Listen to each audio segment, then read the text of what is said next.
Oh, would you look at that? I'm back. And it's not Final Fantasy. Told you, didn't I? Anyway, this time I wanted to try something a little bit different. Something I've done in a previous Resident Evil 2 specifically. But just a little bit easier this time. Can I beat Resident Evil 3 Nemesis without needing a knife or the handgun at my disposal? Okay, let me explain the rules for this one. There's only two, but one of them takes a little bit longer. I can only use the handgun or the knife. I mean, that's pretty self-explanatory, don't you think? And rule number 2, I'm introducing something I'm calling the Deja Vu rule. Back in the late 80s, early 90s, the Nintendo Entertainment System bought us 3 particular games made by the same people. They bought us Shadowgate, Deja Vu, and Uninvited. Shadowgate being the best one, no questions asked. But, and this is a big but, in Deja Vu, for some reason, if you were to game over at the same point and in the same way 3 times in a row, the game would delete your save and you'd have to start over. I kid you not, when I first played this game, I genuinely thought that this was a glitch in the game, but after some research, yeah, no, it's built in the game. It's built in the game.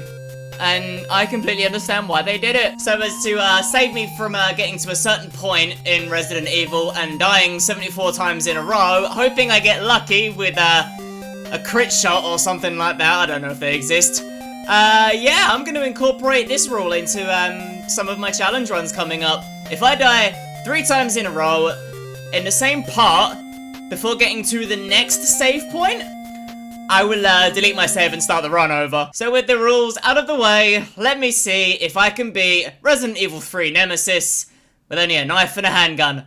Let's go! We do the usual stuff for starting the game, and yes, I know, I'm starting it on easy. I just want to make sure I can do it first. I plan on doing a normal run, like a normal mode run, later on. I just want to make sure that I can do this on easy mode first. Just to make sure that it's not one of those impossible runs, you know? So, I'll get around to it. So yeah, for now, easy mode, because I'm a baby! Okay, so here we go. Jill explodes into action, we get eaten by this dude, because I don't have my handgun yet, for some reason. We get to the warehouse, grab the only weapon that matters, and we learn about the gunpowder. I mean, obviously, gunpowder A is the only one that we care about right now.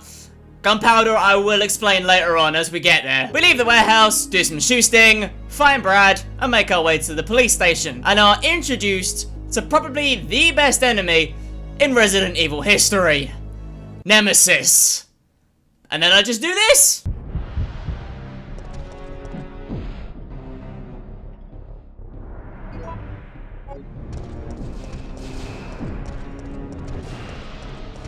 Wow.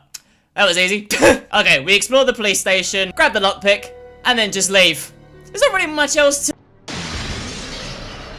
Okay, never mind. Run! We find the door that we need to use the lockpick on, use said lockpick, and make our way to the next section of Raccoon City, downtown.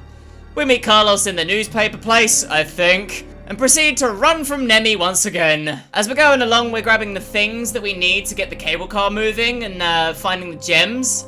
To get City Hall open.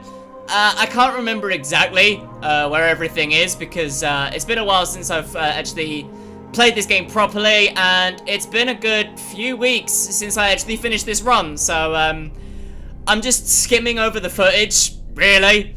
So yeah, don't ask where this is and where that is. This is a challenge run, not a walkthrough. Okay, so we get to the cable car, we meet with Nikolai. We get to the petrol station. Yes, it's a petrol station because I'm from the UK. Meet Nikolai again, watch him get blown up, and almost get ourselves blown up in the process. We grab the battery, get overwhelmed by these guys.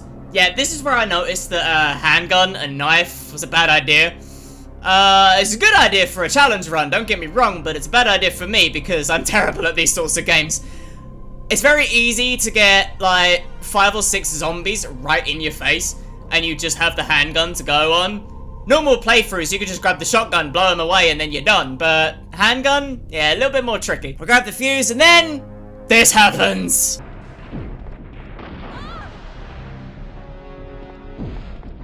Okay, so let me get this straight. I completely forgot that Nemi was here, but I didn't anticipate getting punched in the face and then being left on danger with no healing. So, yeah. That's gonna be fun to try and crawl away from Nemi. Yeah, this is gonna be fun. So I thought, I somehow managed to get back to a save point and grab some healing without getting hit anymore by Nemi. But I was lucky. Anyway, cable car time. No, wait. Boss first. Then cable car time. I've noticed a lot of people just press the buttons for the ladder here. So that's exactly what I do here as well, because I am not fighting this thing with just a handgun.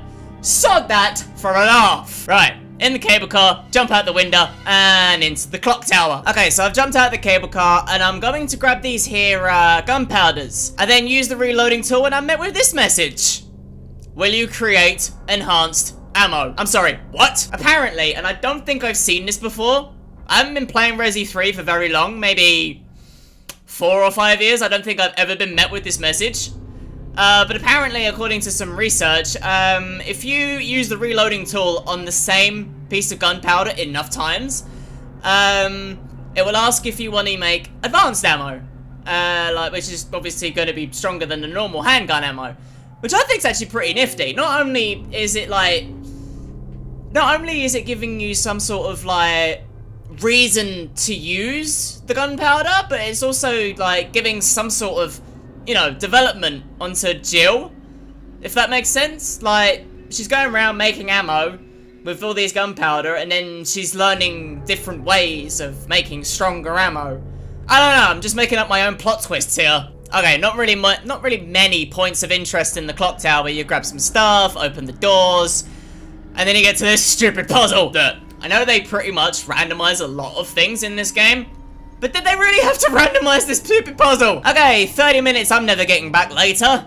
We get the gold gear, go back to the top, start the bell, and then we actually have a proper boss fight with Nemi. This got a little dicey, I will be honest. The first attempt went absolutely terribly.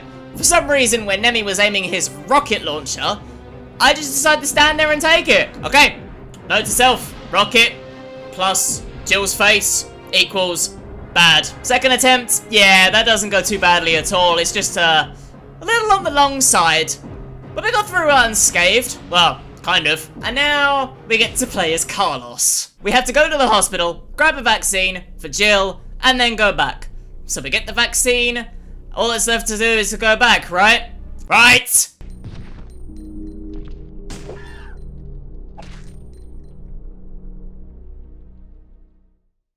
Oh, apparently these guys had other ideas. Stupid hunters! Okay, try this again. Go back. This time it goes according to plan. We grab the vaccine, we heal Jill, and then we start to make our way to the park. Not really much to talk about here. We grab the stuff we need to progress, and then we're met with this thing. What is that? He's back! And this time we have to kill him. Doesn't actually go too badly, to be honest. Avoid and shoot, avoid and shoot, avoid and shoot. That's pretty much it. And he's dead. Okay, moving on to the dead factory. Okay, so we made it to the dead factory, and hopefully this is the part where everything runs smoothly and the game is gonna let me finish it. Right?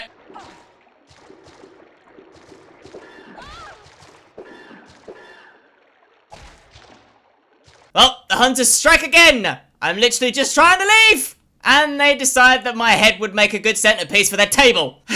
Okay, let's try that again. Okay, so I kid you not, this room has zombies before. I'm probably showing it now.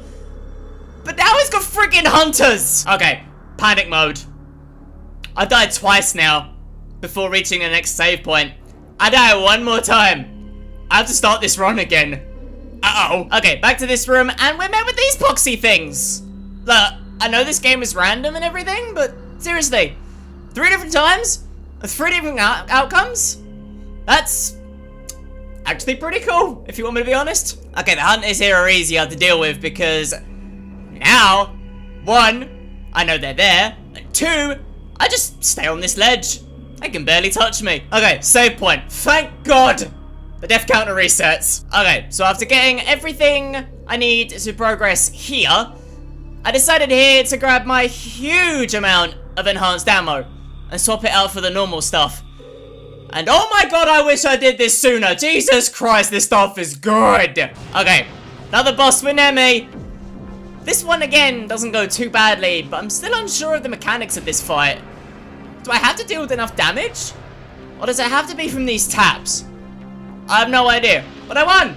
So who cares, right? Grab the key card, we leave, and we make our way to the final section, where one last Nemi fight awaits. Again, this one I have no idea about, because at one point Nemi was in the way of the cannon, but nothing happened. So I thought, okay, just wail on him. I do so, and only then does the cannon actually hit. Even if he's not in range this time. I mean, oh well, done now. Only one choice awaits. Leave or exterminate. I chose the obvious option here, right? You want stars? I'll give you stars.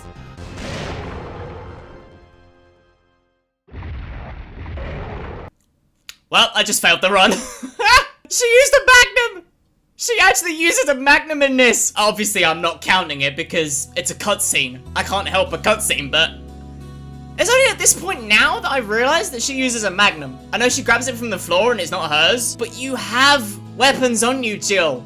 Just use them. And that's it. All that we do now is leave, get on the helicopter with Carlos, and yeah, that's Resident Evil 3 Nemesis with just a handgun and a knife. I mean, I know I didn't use the knife at all, but I kept it in the rule set just in case I needed it.